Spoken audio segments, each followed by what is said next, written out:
প্রেগন্যান্সিতে কী কী blood test লাগবে আর কটা USG করতে হবে সে ব্যাপারে আমার একটা ভিডিও আমি আপলোড করেছি।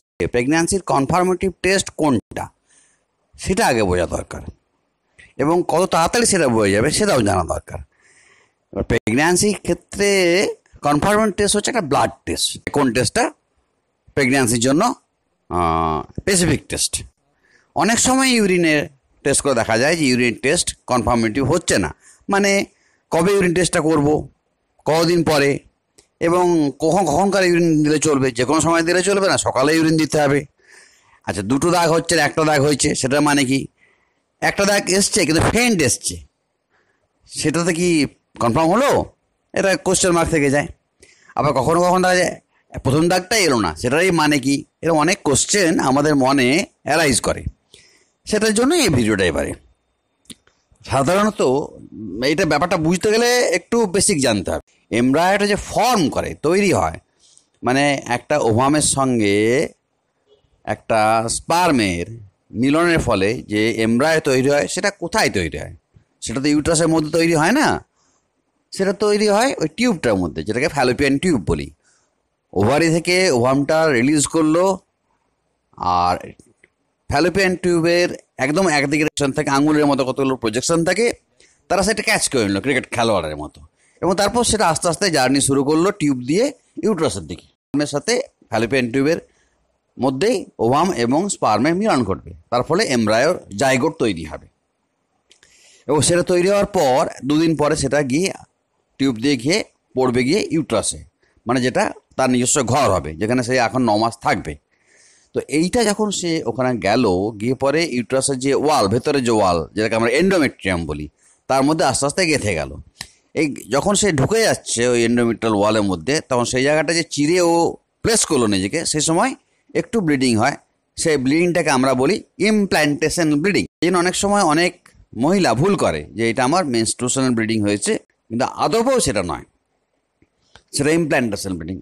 এই যখন থেকে ইমপ্ল্যান্টেশন হলো, তার ভেতরের লেয়ার থেকে, যেটা আমরা ট্রোফোব্লাস্ট বলি, সে ভেতরের লেয়ার থেকে একটা হরমোন বেরোয়। সেই হরমোনের নাম হচ্ছে হিউম্যান কোরিওনিক গোনাডোট্রপিন, এইচসিজি।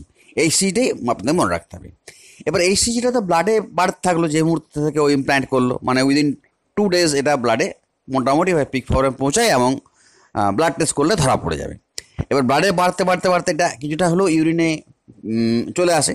তখন যদি ইউরিনটা আমরা নিই এবং 3-4 ফোঁটা ওই প্রেগন্যান্সি কার্ড, যেটা সেই কার্ডে যদি, তাহলে দেখা যাবে তার লাইন আসবে। এবং লাইনেরও কি মানে, ফার্স্ট লাইনটাকে লেখা আছে সি, মানে কন্ট্রোল লাইন। সেখানে যদি এক লাইনটা আসে, তার মানে আপনার কিটটা ঠিক আছে, কিটটাতে কোনো গণ্ডগোল নেই। সেটা যদি না আসে, তাহলে বুঝবেন কিটটা ফল্টি কিট, অন্য কিট নিতে হবে।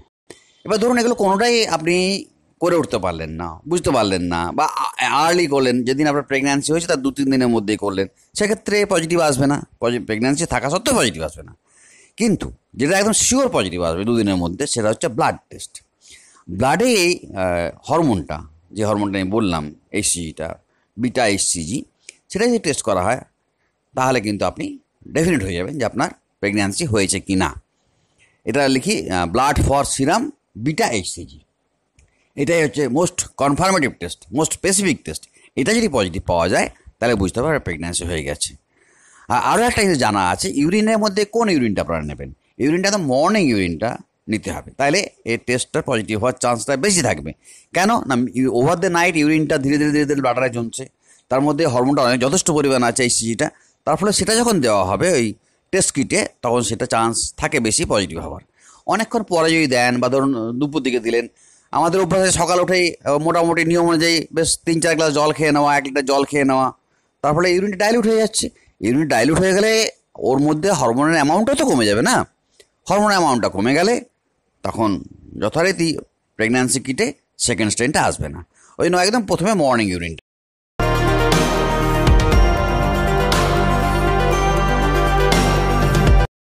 এই ধরনের ভিডিও আরও পাওয়ার জন্য আমার চ্যানেলটা সাবস্ক্রাইব করে রাখুন।